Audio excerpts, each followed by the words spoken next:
Good afternoon and welcome to the first BayesiaLab webinar after our summer break. I'm happy to see that so many of you have joined us today, even though we've barely advertised this event. So let me talk about what we have planned for today. Let me start off with a brief introduction of our team and our company.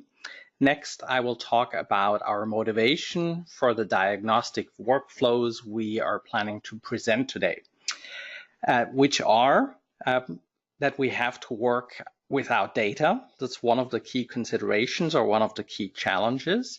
And we will also talk about how we have to live and overcome the limitations of logic.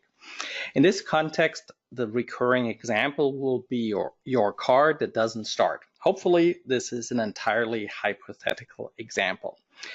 But before we get to the actual model construction and evaluation, we will need to talk a little bit about two fundamental paradigms, and they are Bayesian networks and directed acyclic graphs. But really the most important part of today's webinar is the construction and evaluation of a Bayesian network model. Actually, we will build two types of models. The first for diagnosis and reliability assessment. And then the second one, we will augment the model by also considering repairs in addition to diagnosis, with a special consideration in terms of also having constraints. That will be, I think, particularly interesting. But let me first introduce today's webinar team. On the line with me are Stacy Blodgett, our Director of Customer Engagement, and Claire Gora, the Director of Sales. Finally, my name is Stefan Conradi, and I'm the Managing Partner of Bayesia USA, and I will be taking you through today's program. So let me just tell you a little bit about Bayesia, kind of where our company came from. Bayesia was founded by two professors in the field of artificial intelligence, Dr. Lionel Jouff and Dr. Paul Monteanu, and they are still heading the company.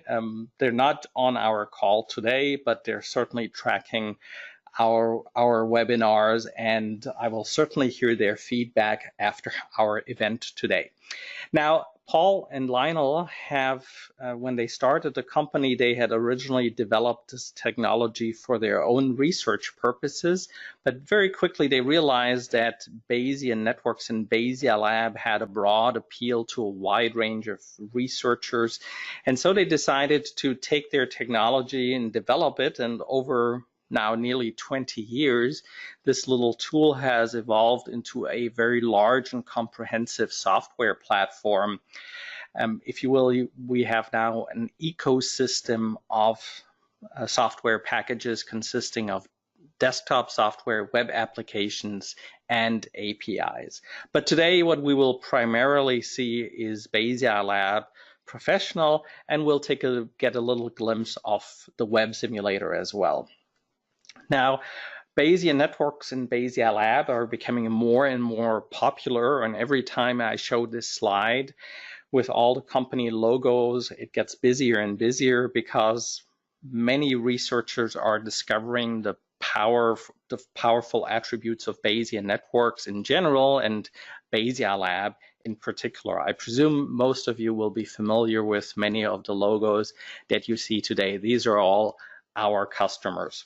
So now we will touch on a lot of topics today, but our time is limited. So several times throughout the afternoon, I will refer to our book. It still remains a very popular download, even though we urgently need to update that, which we will in line with our upcoming release version 8 of BayesiaLab that's due out in the fall. So, but in the meantime, you can still get the book and download it for free. I should also mention, as always, you will be able to download all the webinar slides, all the data, and recording of today's event. So if you miss a portion of it, don't worry. Everything will be there for you to watch later. So let's get to today's topic of diagnostic reasoning. Now, we've talked about this before, actually quite extensively in the context of medical diagnostics in previous webinars and seminars. You, for instance, may recall the breast cancer example, which we talk about in chapter 6 in the book. More recently, we talked about coronary artery disease. In that case, too, we machine learned a model from data and then used BayesiaLab's adaptive questionnaire for diagnosing individual cases. We really saw that this was a very practical approach, a very practical decision support tool. But really critical in both cases was that we had data. We had lots of patient data, survey data. So that made it quite easy to use machine learning to discover a model and then use that for classification purposes. But now, let's think about a different domain. Let's say we're building a one-off system or perhaps a prototype, and we have no historical performance data. Perhaps we're building a machine and we're trying to get it to work for the very first time. So in this case now, we would not have any data. We have nothing to rely upon for machine learning a model. So what do? Well, even though we may not have data about the machine itself, about how it has or how it would perform, there may be components for which we have some information, such as, you may have seen this on hard drives, for instance, the mean time between failures, or when you buy a light bulb, you even get the information about how long this is expected to work or to glow in the case of a light bulb. So we don't have actual observations, but we have information from suppliers with characteristics about the components we use. So we have information that we can use for reasoning. So now for our example today, we're not going to talk about the difficult physics laboratory setup, but rather we're going to a more familiar problem domain.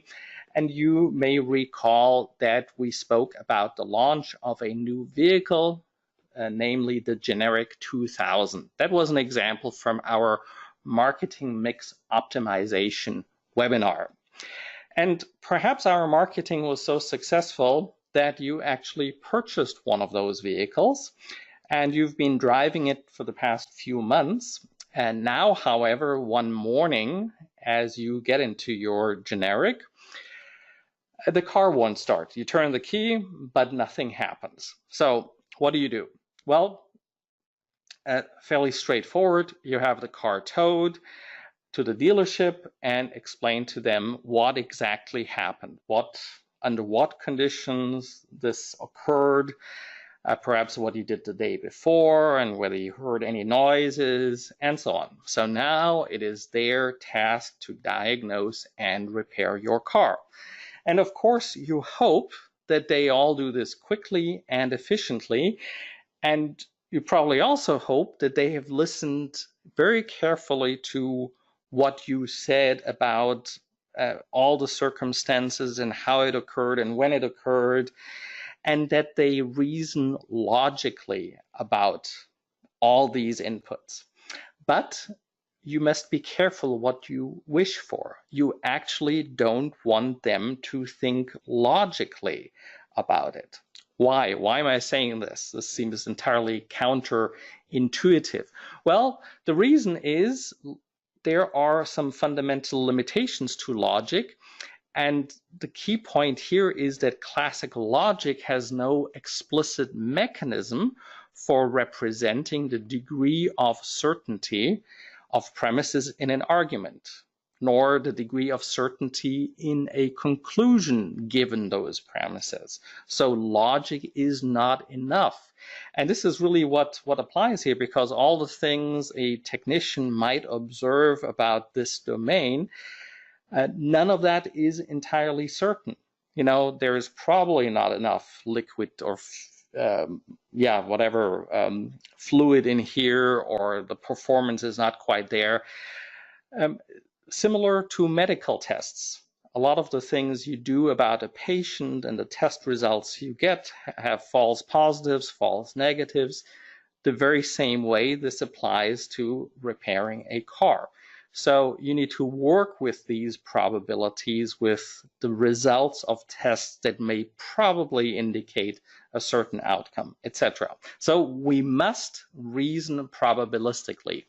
And luckily, beyond logic, actually 2,000 years after logic was invented, if you will, Reverend Thomas Bayes came up with a procedure that allows us to reason formally with probabilities, with uncertainties. And we don't have time to go into detail into Bayes' rule and the background and everything like that. What we must know is that Bayesian inference is really the normative and general purpose procedure for reasoning under uncertainty. This is it. This is how we must reason under uncertainty. So this applies to our technicians. They need to think about this as Bayesians. Now, unfortunately, people do not appear to be natural Bayesians. They do not seem to follow Bayesian reasoning when making a decision. So what does that mean? Why am I saying this? Well, actually, I need to differentiate a little bit. Humans are actually pretty good in sync with normative reasoning when it comes to reasoning from cause to effect, as in reasoning from a symptom to, or rather, reasoning from a disease to a symptom, from cause to effect. Where it becomes much more challenging is the other way around. So when people reason from the effect back to the cause, that is the problem, because that's where we're not in sync, intuitively not in sync with the normative Bayesian way of reasoning, and that's where we get things wrong. Actually, we really get it wrong. So what are our guys supposed to do? Well, technically, they need to utilize the Bayesian reasoning approach as they observe evidence about the components in your vehicle. Of course, you can't do that in your head. So that's where we end up with Bayesian networks. And we will now talk about why they are so important and why they're so helpful in this context, how we can use them for formal Bayesian reasoning in a diagnostic context. So Bayesian networks, and you will probably know this already, were invented by Professor Judea Pearl. He's been teaching at UCLA since 1970. And Bayesian networks have been used in many contexts within computer science over several decades now, but only now they are becoming commonplace in research or utilized directly by research practitioners. And this is something we very much promote. We want to employ Bayesian networks as a very direct and explicit reasoning tool. That's how we want to use them here. So what are these attractive properties of Bayesian networks in our context of diagnostic reasoning? And there are several to mention, and you've probably seen this list before. Well, one of the most important ones is that in a Bayesian network, or the Bayesian network can serve as an inference engine for omnidirectional Bayesian reasoning. So we will see how this works. I will illustrate this with a metaphor momentarily. What Bayesian networks can also deal with very nicely is probabilistic evidence. So I can directly work with uncertain assumptions, uncertain evidence. And one of the most attractive things really is they're intuitive. They reflect how we think about a problem domain, or rather, as we look at a network such as this one here that you see on our screen, we can read it like an influence diagram and presumably understand and compare it to our own understanding of this particular domain. So, but let me illustrate real quick this concept of omnidirectional reasoning. And since we're dealing with cars today and car starts, this metaphor of using mechanical gears isn't perhaps all that far-fetched.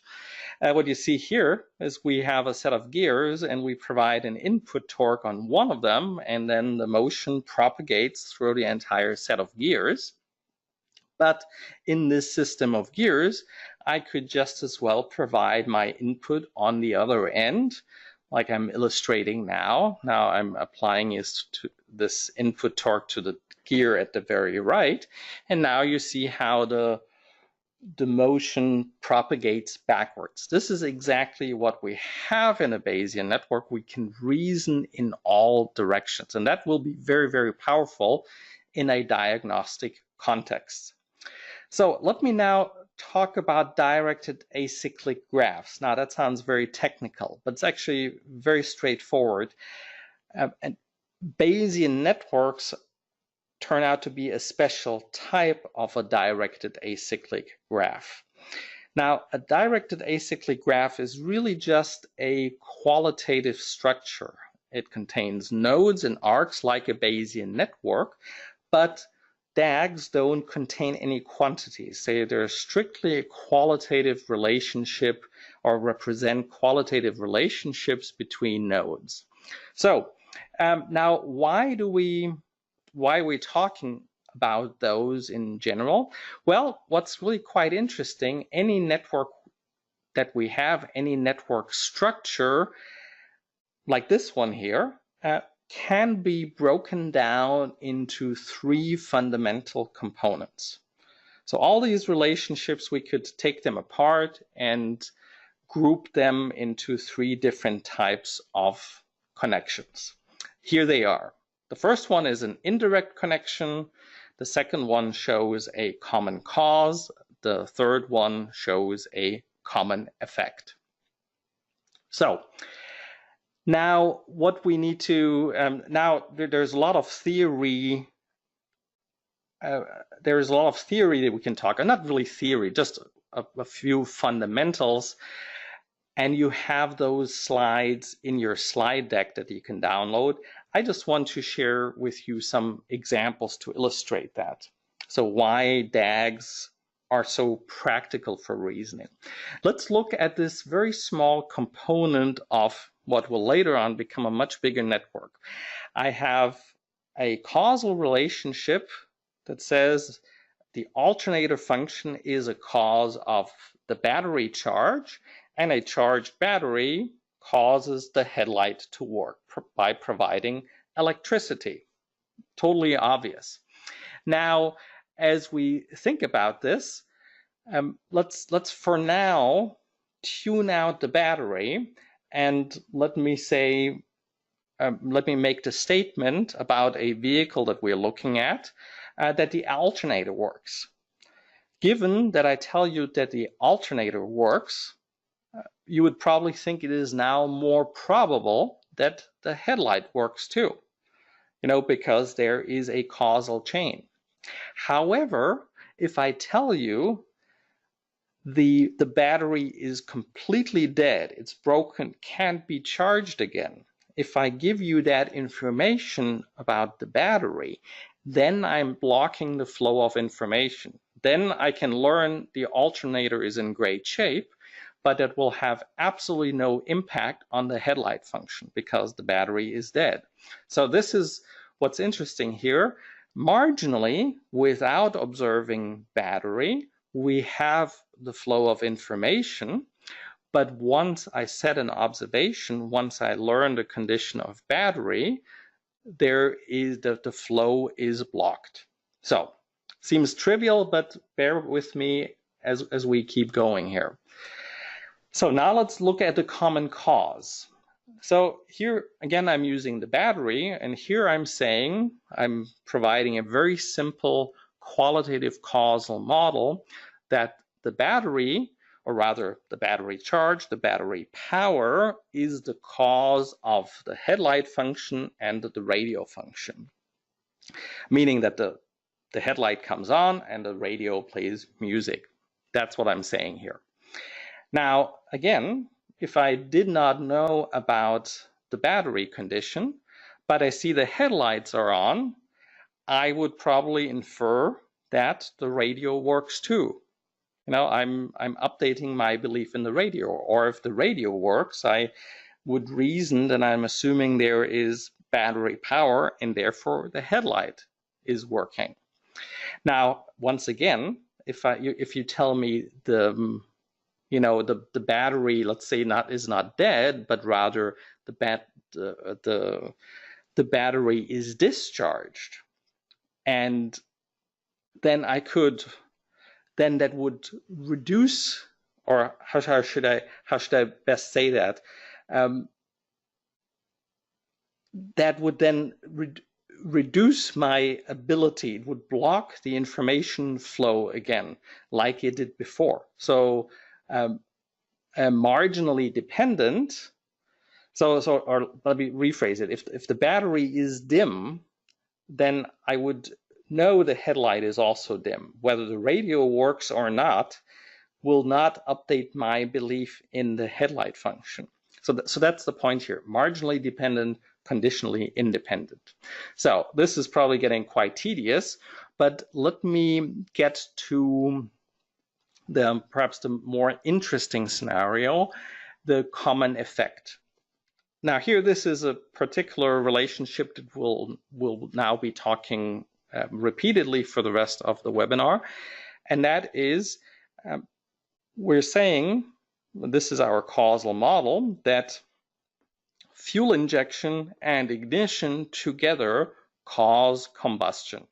Yeah, makes a lot of sense. So we're talking about a gasoline engine with, let's say, direct fuel injection. So these two functions have to come together, plus some others, of course, that for combustion to occur. So if I don't know anything about combustion, then if combustion is unobserved, so I don't know whether the engine runs or not, then really you telling me that the ignition works doesn't really update my belief on fuel injection. Or you tell me the fuel injection is okay, it really doesn't. If I were now to observe combustion, you tell me that the engine doesn't run, or I realize the engine doesn't run, and you tell me the fuel injection works. So now I can perform intercausal reasoning. I can explain away. Knowing that fuel injection works, combustion fails, it does not happen, means now I know that the ignition is probably broken. So this is now the reverse behavior. So marginally, the fuel injection and ignition are independent, but once I observe the common effect, combustion, information can flow and I can reason between these two. So that seems like fairly theoretical and abstract, but all of this dealing with probabilities and utilizing the graphical structure we can very effectively use when we implement a Bayesian network with BayesiaLab. That's our research software.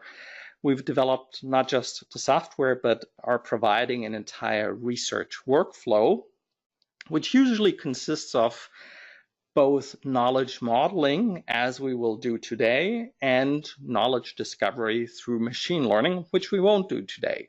So quite often we also do a mix of both, but today, excuse me, we're just looking at encoding expert knowledge and then using that for analysis, simulation, in particular diagnosis and optimization, as the title of our seminar suggests.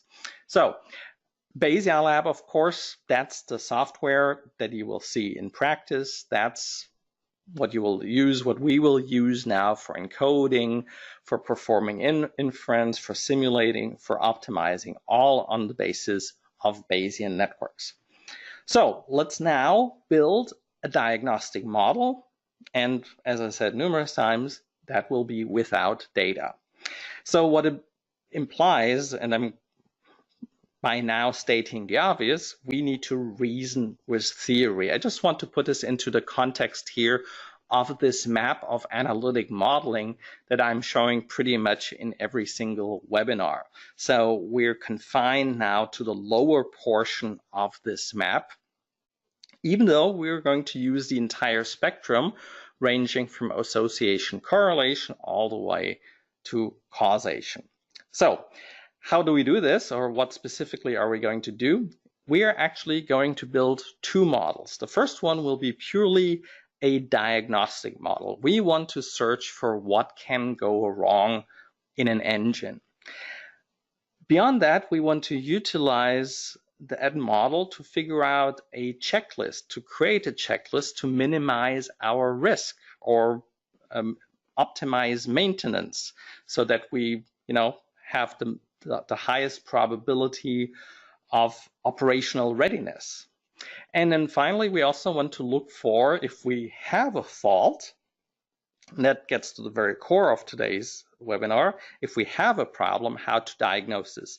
What is the most probable cause of the problem? What do we need to do to rectify it?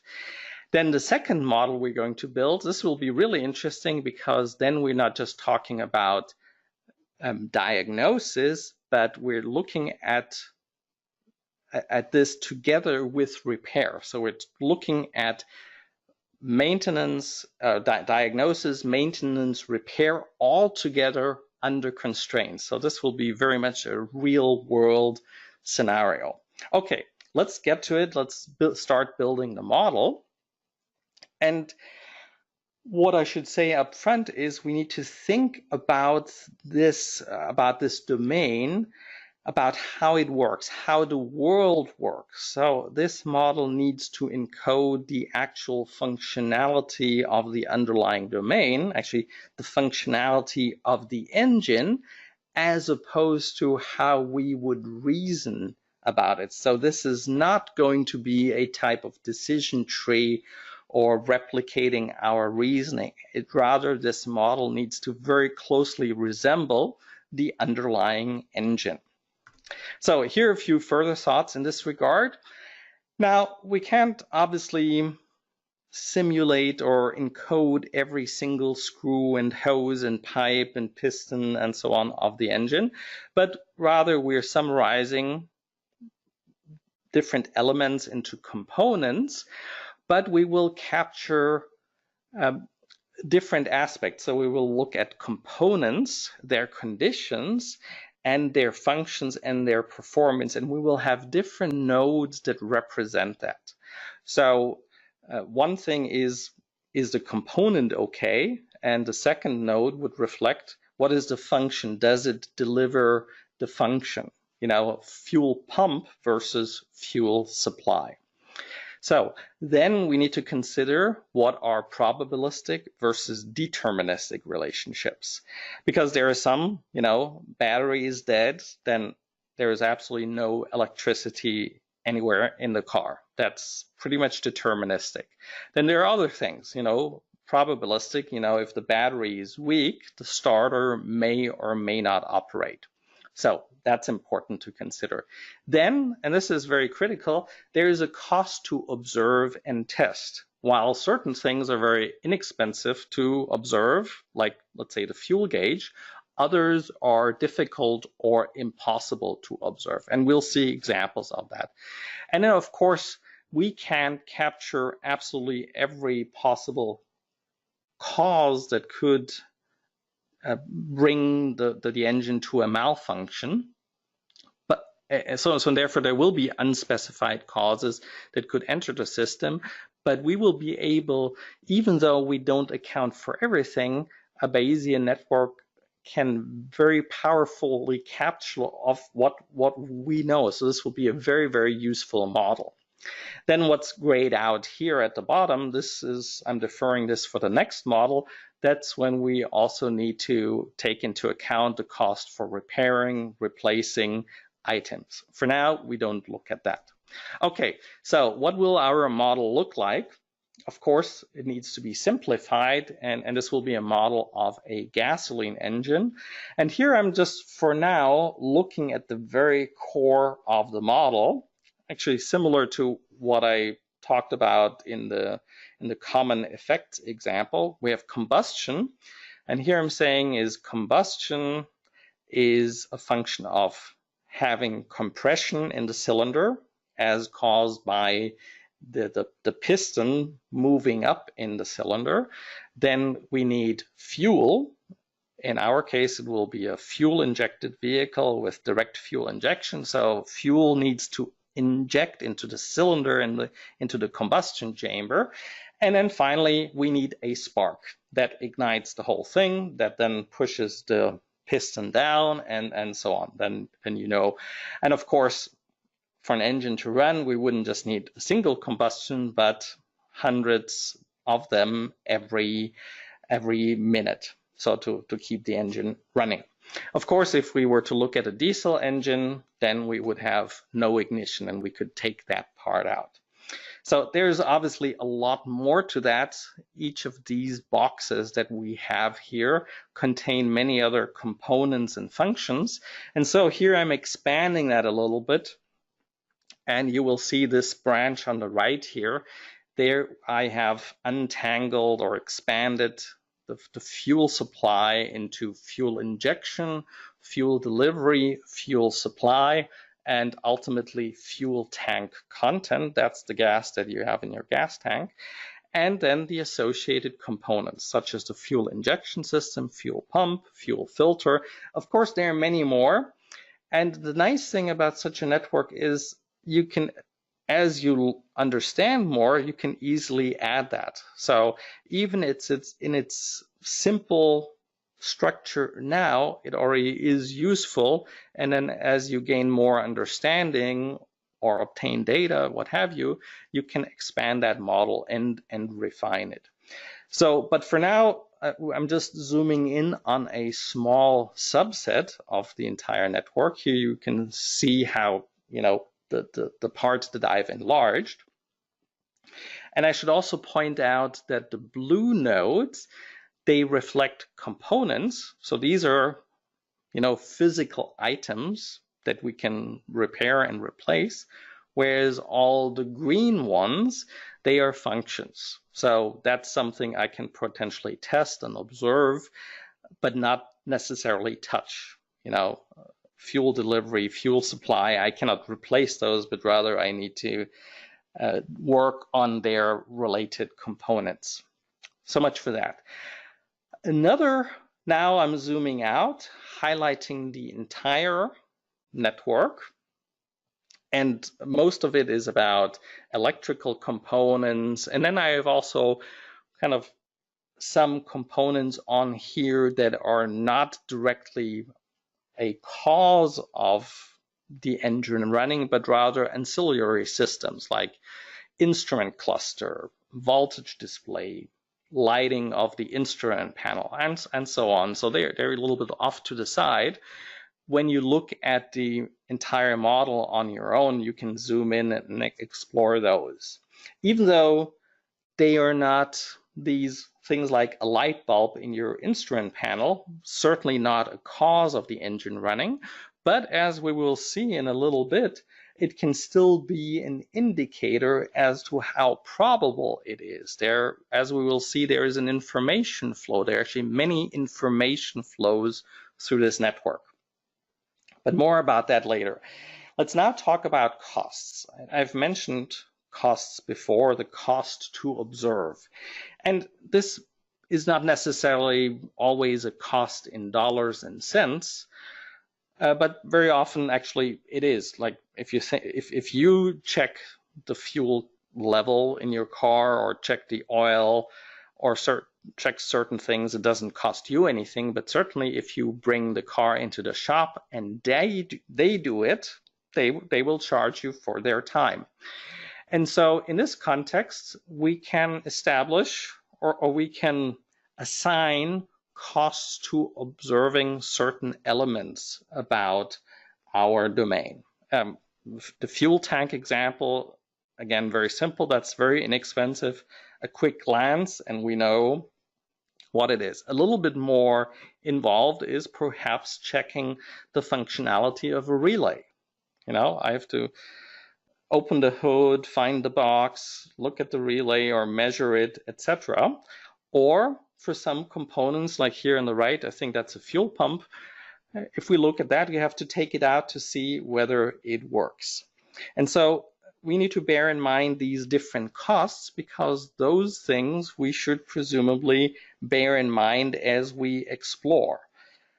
So not just in terms of how much information these different components provide with regard to our diagnosis, but also in terms of how difficult it is to get to this diagnosis. So this will be a very important theme in terms of kind of the trade-off between information gain and cost. And here, this is what I find very interesting here. Here, you're probably familiar with this. In a passenger car, when you get into your vehicle, you probably don't do that, but airline pilots have to do it. They walk around the plane to do it a quick once over in terms of, are there any leaks? Are there any foreign objects? Are there any damages to the fan blades? What have you?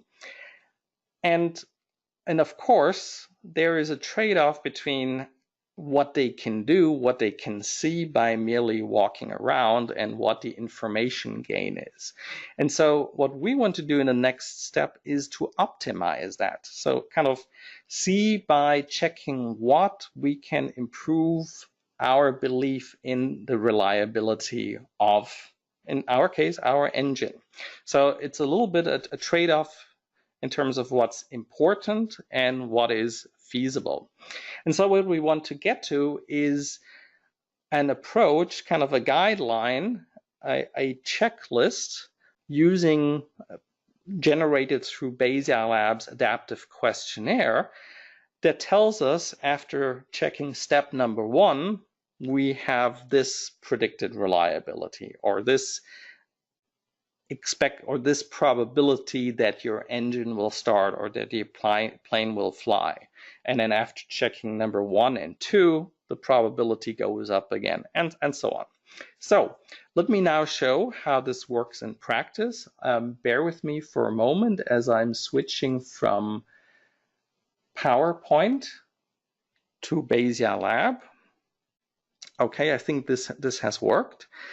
What you now see is our Bayesian network, and let me perhaps just zoom in a little bit. I think we're doing okay on time. So let me zoom in to show you some of the components that we have. Here at the very top, we have battery, the component. Below it, we have battery charge. And there's also a node for ambient temperature because we know that batteries don't do very well in cold temperatures.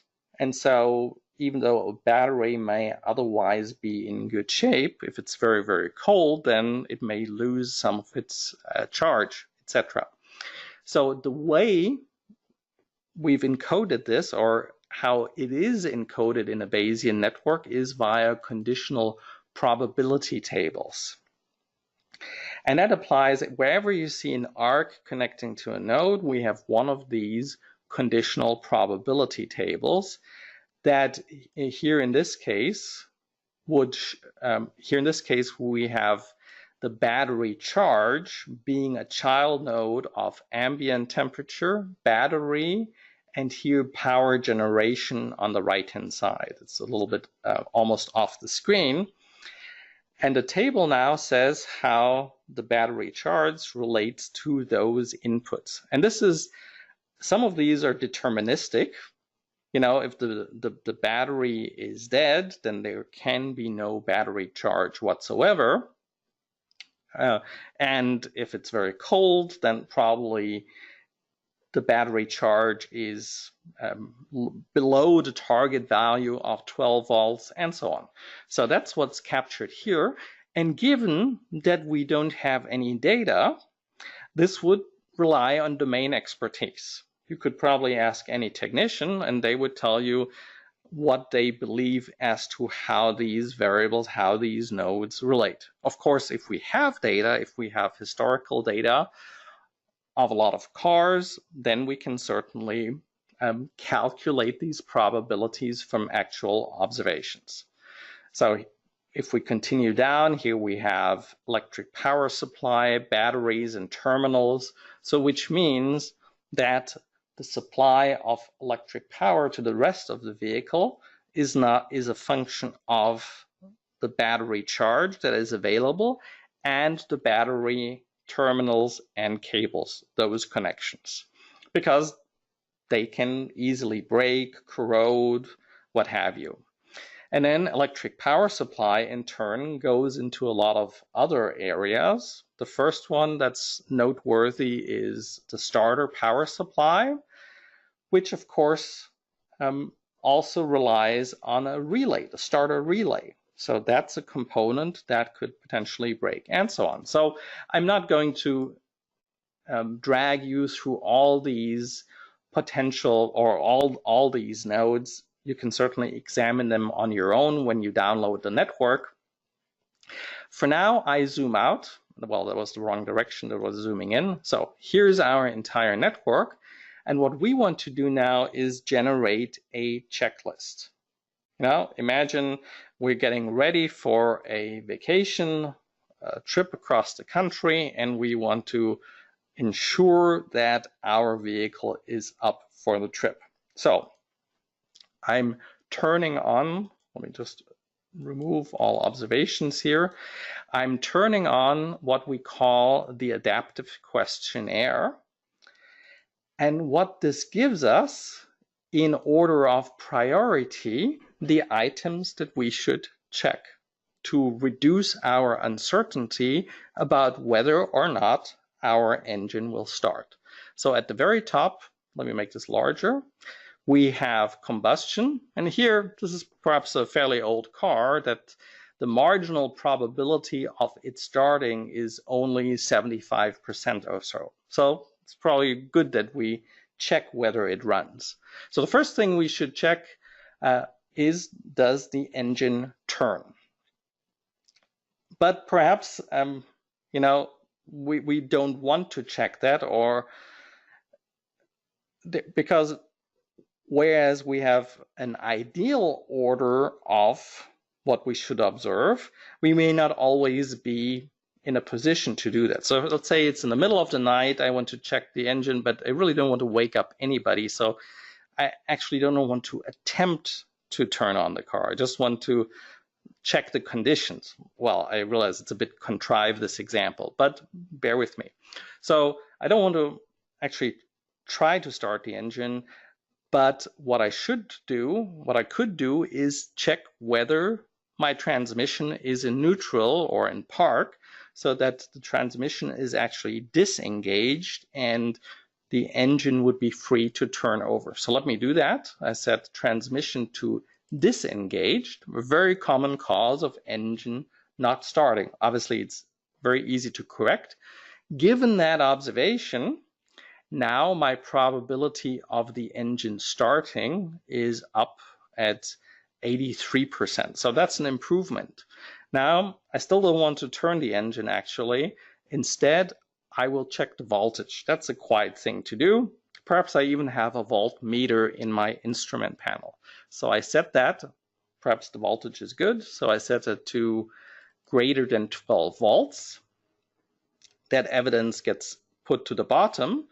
BayesiaLab recomputes now what's the next thing to observe. And at the same time, it updates the probability of combustion. So now combustion stands at nearly 93%. And given that we've observed the voltage, we actually, the starter motor or the engine turning has sort of dropped down in the list of priorities, because given that we know voltage is there, the probability that the engine turns is actually quite high. So we probably don't even need to check that. And the next one is fuel level display. That's also easy to check. Say yes, fuel is there, and so on. So you can see how this is going. With these three observations that we've set, we're now already at almost 96% probability that this engine will run. Of course, this is simplistic, not particularly realistic for a vehicle, but when you look at a checklist for a plane, those are the things, you know, you go through in great detail to make sure that the plane stays in the air. So now that was just looking at a checklist. Let me remove all observations and turn off the adaptive questionnaire. Let's now look at a different scenario. Let's now look at what if the engine doesn't start. The engine, I turn the key and nothing happens. So the engine doesn't start. So let me now investigate what is the most probable cause. And I'm going to use this particular network for it. So you see here at the bottom, this is my target node. This is the combustion. And all my nodes are pretty much all the possible causes and their interactions. But now I only want to look at, or for simplicity's sake, I only want to look at the actual root causes, the components, because I want to know what could be broken. So I will highlight, I will select all the root nodes and bring them up here on the right in the monitor panel. And I will also bring up my node for combustion. Let me move this over and zoom out a bit. Okay, perhaps I can just make it large enough to fit the entire screen. Okay, I think this should work. You should be able to see that approximately. So this is now initially my marginal distribution of most systems, and they're all pretty reliable. Individually, there's a very high probability that everything will work. But now we want to consider the scenario we want that the engine doesn't start. So I'm setting evidence combustion equals false. And now I want to figure out what is the most probable condition that causes that, or that the most probable condition of all these variables, all these components combined, because that then gives me a guideline as to what I should check. What is the most probable cause? And here we can instantly see that, because by turning on, setting combustion to false, asking BayesiaLab to show us the most probable evidence, the most probable scenario, we can see that transmission engaged has a 100% likelihood of being engaged, of being part of this scenario. So that's the first thing I should check. So let me now say, well, actually the transmission is not engaged. It is disengaged. It is in neutral. Okay, so given that, of course, the engine is still not starting. It remains the same, but I now know that it's not the transmission. And now we have some of that intercausal reasoning. Well, if it's not the transmission, which was very probable, now what's the probability of battery? And we see that battery has now jumped up. That is now a probable cause. Very likely the battery has reduced performance. So let me check that. Take out my voltmeter and check it. And as it turns out, actually the battery seems to be fine. We have over 12 volts. Next one is fuel tank content. That would be the next most probable item, or rather all of them together would be the most probable scenario. and so on. You can see where this is going. I'm now setting fuel tank to above 0, so there is fuel in the tank.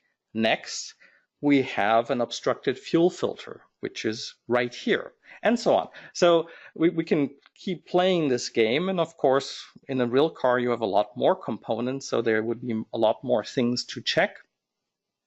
But what I find so fascinating about this is the computation, the inference computation it has to run in the background is very complicated. Bayesian inference has to take place repeatedly with many interactions across many nodes, something that we couldn't possibly do in our heads or not even on a piece of paper or with a spreadsheet.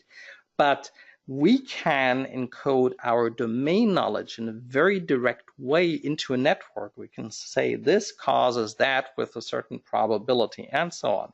We can enter that the way we think and then let the artificial intelligence here do the reverse, do the heavy lifting and help us perform inference in the opposite direction.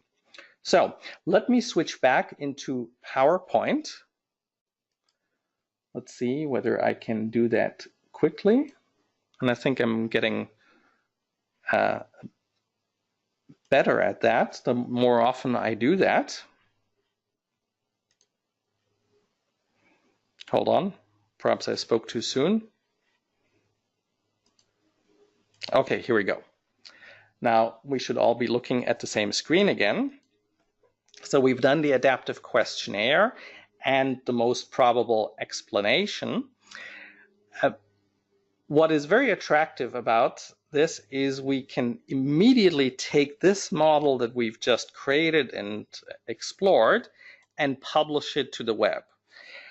You may be familiar already with the Bayesia web simulator. That's a way for you to publish models that you've generated.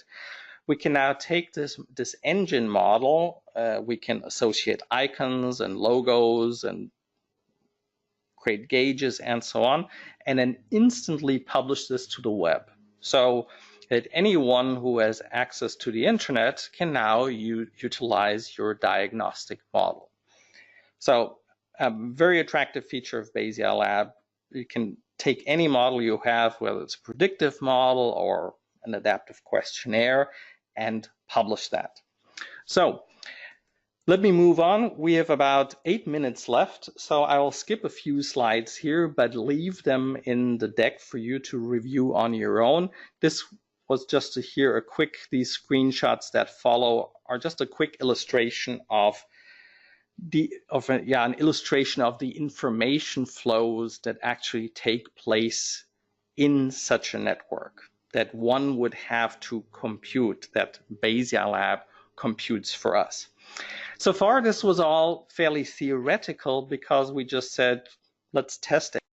But the real world is a little bit different because very often we have to perform diagnosis under constraints, like this fellow here who's taking his old clunker into a shop and says, well, all I have is $50. What can you do to get me back on the road?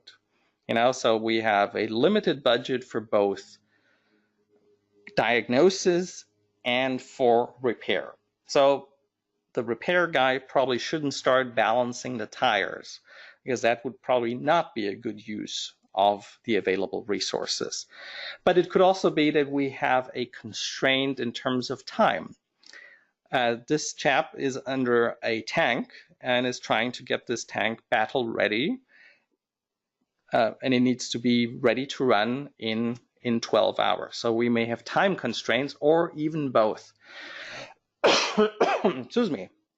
So now we need to, our objective is to achieve the maximum possible reliability within constraints, and we want to also take into account, or rather we want to find out what is the order of actions that we should take to get this maximum reliability gain. So what are the low-hanging fruit for us to improve the reliability of the device that we're trying to repair?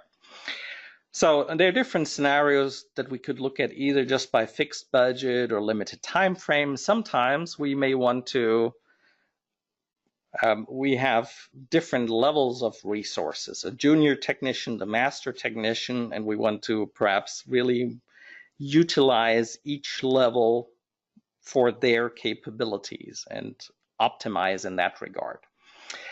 And what is very important now to consider is we're not just looking at observing, but now we're also intervening. We're taking into account the cost of repairing. So we're fixing things. And so the resource constraint that we have, our overall budget, applies both to diagnosis and repair. And for each component that we examine, we have really three options. We can either say we're not even going to look at it. We can say we will examine it and then repair it if needed. So which obviously comes with a cost for diagnosis, and then diagnosis and repair cost in case we need to repair it. Of course, we could always say, or we could, as an alternative, say we always repair. We don't even check it. We always replace it. So, interestingly, we looked at something somewhat related in a webinar about health policy optimization. So there it was about malaria and bacterial infections in sub-Saharan Africa. And there we tried to answer the question, what is the best policy? You know, should we apply presumptive treatment to all patients with symptoms? Is it worth testing them? Also taking into account the reliability or lack thereof of individual tests and so on. So what we're doing now is very, very similar. We're trying to figure out what's the optimal diagnostic and repair policy, except now we want to also find the order of our steps. So that's kind of the additional level of complexity. So how would we implement this in a Bayesian network? Actually, it turns out to be very simple, as with most things related to Bayesian networks. They're remarkably simple structures to encode and to evaluate. So this is how it works. We have our original condition. What you see now is just related to a single component, the ignition system. So we have the ignition system can either be okay or defect. Then our policy, our decision would be, do we either ignore it, do we test it and replace if needed, or do we always replace? So those are the three possibilities that we have. And depending on the condition, the original condition of the part and our action, we have costs. Of course, the cheapest initially is to do nothing. And the most expensive would be to both test and repair if we have both costs incurring. So here we can encode that. We can just look up the price list of what the spare part costs, etc. And then we have an outcome, depending on whether we tested, repaired, or both. And so we have possible outcomes. And then we have what we call a function node that ties this into our overall budget. So this is obviously just one component, and now we have a little network like this for all of our components. And the way this is tied into the rest of the network is via the node at the bottom, ignition, where we have power supply coming in, and then ignition ties into the combustion node, which is not on screen. So that's one component. And here we have now multiple components. We have battery, we have ignition, fuel injection, fuel pump, and fuel quantity. The one in the middle, in the bottom row, that's combustion. And below that, we have a node that reflects engine start probability. So that's what we want to optimize. And our optimization consists now of defining or identifying the optimal policies for tests, for battery test, ignition test, fuel injection test, and so on. So that we can once we've encoded this, once we've encoded the costs, the repair costs, diagnostic costs, all that, we can now let BayesiaLab search perform a function optimization to search for what is the best sequence, in which way should we take this system and examine it. And so I've just done this as screenshots because I kind of knew I would be running out of time. So we're now doing a function optimization, trying to maximize the engine start probability, minimizing our overall cost. If we let that run, and in fact it is, if I were to do this live, this would be just as quick as we see it here in the static screenshots. If we run it, we get the list that first says, first you should do a fuel quantity check. Do you have gas in the tank? Next thing is battery test, but here it actually doesn't say test, it says just charge always. That is the best policy in this context because batteries almost always need charging. And if you talk to any dealership technician, any car that comes in, they'll hook it onto the battery charger. So that's very intuitive. With the ignition, that we should test and only then replace. In the column resources, you can see how our cost adds up, how it becomes more and more expensive. If we look at the fuel pump test, which is in the second line to the bottom, if we include that, we're already at, if this is dollars, at nearly $187 in expected cost. But we're at an expected value, an expected probability of over 98%. So for this scenario, we have increased the probability of the engine starting from a priori 73% to now 98%, having spent $187. Expected value. So this is just looking forward without, and this is particularly important when we perhaps look at a fleet of vehicles, where we really have to, where these expected values make sense. But now look at this. This is interesting. We could further increase the probability of the engine starting to 100%, but look how much more we would have to spend. Our expected spend would be $200. So perhaps we want to draw the line and say, you know what? With the $200 budget per vehicle, we get to a 98% reliability, and for our fleet, that's good enough. Of course, if this were an airplane, then that wouldn't be good enough. Then we'll probably need to go to 100%. You know what I mean. Okay, so I'm totally out of time. I just want to give you a few pieces of outlook as to how else this can be used. We could use such a network for warranty fraud detection, looking for unusual repair efforts, very important topic.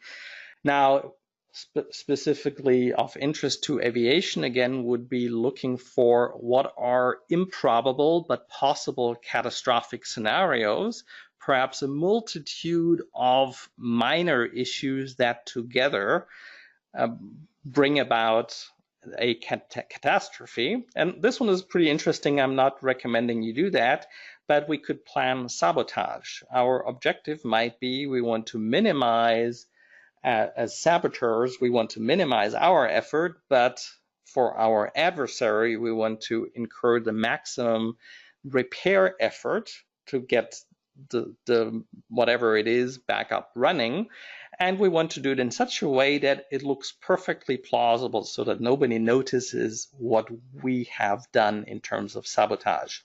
Now, this will be part, at least in portion of our upcoming seminar on intelligence analysis and adversarial reasoning that we will be hosting in DC very shortly. I'll show a slide in that regard. Now, if this all sounds a bit theoretical, this approach in general is being used in practice, for instance, by the Army. The Army is using Bayesian networks for combat equipment diagnostics, and their principal objective is to have the optimal escalation in terms of when to bring machines, generators, communication equipment back to the depot as opposed to repairing it in the field by the soldiers on the ground. So very interesting topic. There is a link on our website to this particular paper that our friends from the US Army have published. Very much worth a read. Now, what we've talked about now was kind of were relatively simple domains where we encoded our own specific knowledge about a particular domain, which is very useful, as we saw, but there's also a more systematic approach that you can take, especially when you have data, when you don't just build one item, but if you build thousands of devices that you sell to millions of consumers and you want a robust troubleshooting support system. This is a different part of our company of Bayesia. There's a product, it's called BEST, the Bayesian Expert System for Troubleshooting.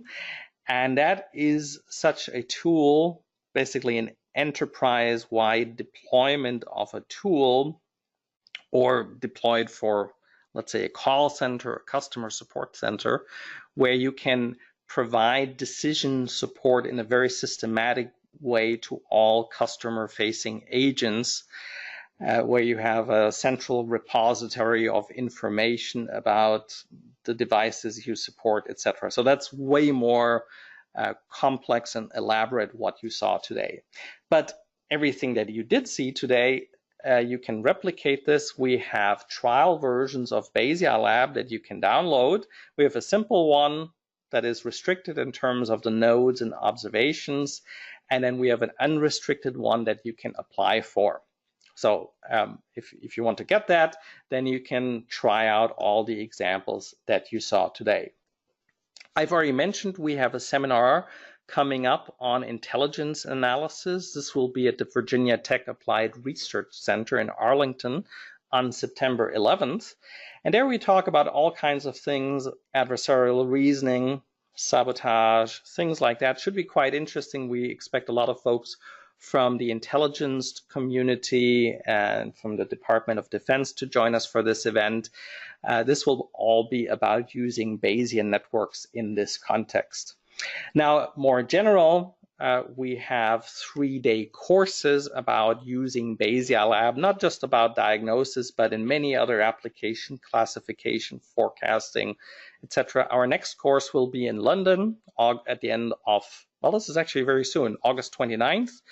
Then the next one in the US will be October 29th, and then we will have one in New York City in December. Also coming up fairly soon, we have our annual conference, which this year will be in Chicago, November 1st and 2nd. So the 3-day intro course will be right before that conference. It's a great event. We'll have researchers from all over the world flying in. We'll have very interesting talks and presentations, workshops, all different domains, everything from the military to medical research and in between. So every year it's a great event. Last year we were in Paris, which was fabulous. This year Chicago, our venue is right off Michigan Avenue. So it's also a great place just for being there in the heart of the city. Yeah, so please consider joining us. With that, I have reached the conclusion of today's webinar. I'm sorry that I ran over again, as I did the last time, I think. On behalf of our team, I'd like to thank you for your time and interest. Please do feel free to reach out to us with any questions that you may have, either about Bayesian networks or BayesiaLab. We'd be happy to speak to you one-on-one about your potential use cases for our technology. So with that, thanks again. I hope to see you at one of our upcoming events, and have a great weekend.